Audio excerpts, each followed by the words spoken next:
Often we have our expectation of how our prayers ought to be answered. Why? Though that expectation is formed during your upbringing, it can be formed by the church you attend, or by your past experiences, or by the experience of a teacher you're following. Look, expectations, there's nothing wrong with them. You can't have a community of people operating without expectations. Just try it. It's not going to work. So that we have expectations, there's nothing wrong with it. But you need to evaluate your expectations. Because look, often the Lord will not manifest the answer to your prayer the way you expect. Years back, I was making business contacts. Well, business contacts. I was making a lot of contacts with influential people in Britain because I wanted to, how do I say it? Not take over Britain, no, but I wanted to have a deep influence upon Britain. And I was doing this through socializing. Suddenly, several years back, I began to lose all those contacts. And I began to think, Lord, why is this happening? My dream is falling apart. But I thought, okay, it's falling apart. And no matter how much I prayed, I couldn't make those influential contacts anymore. Well, now I can understand why it happened.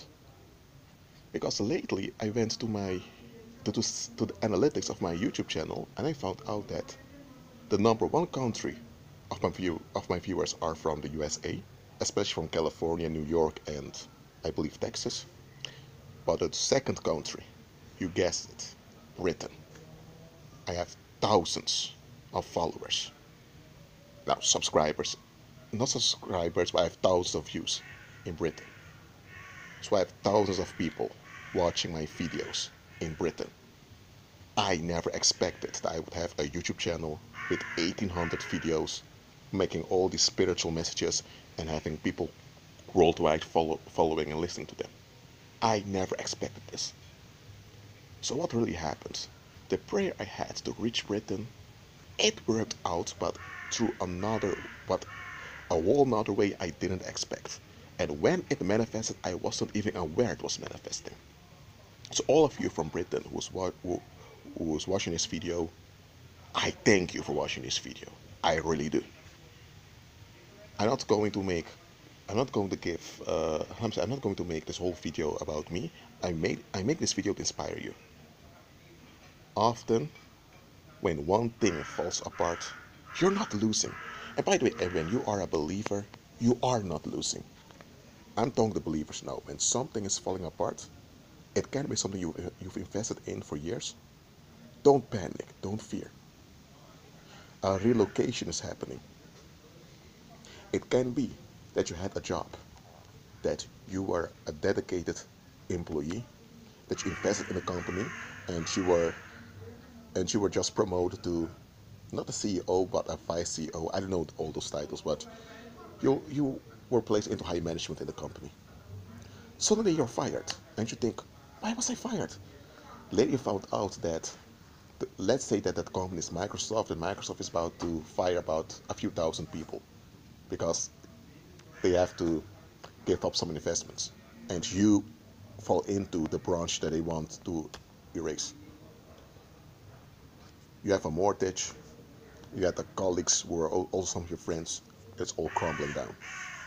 And you're thinking you're cursed, you're thinking, what did I do wrong? No, no, no, no, no, no, no. No.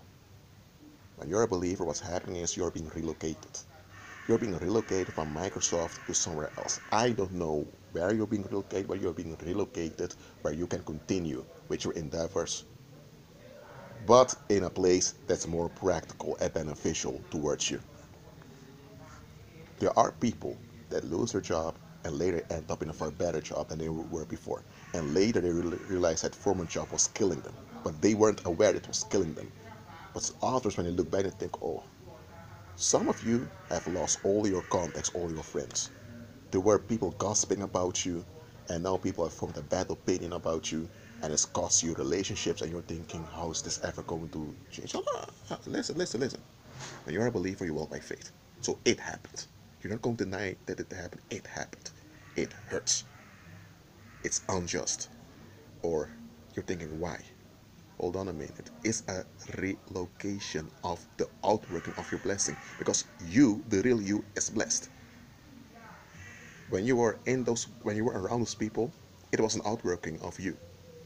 But if those people are toxic, if they have bad thinking patterns and you have demons around them, you are being relocated from them to somewhere else. So you will encounter relocations as a believer. Just want to say for now, going to drink this punch. Well, it's aloe vera. It's not really a punch, but nevertheless. Just understand, relocations will take place when you're following Christ. And rejoice when it's happening. There are only relocations when you are following Christ. Only relocations. So remain in Him. That being said, we had reached.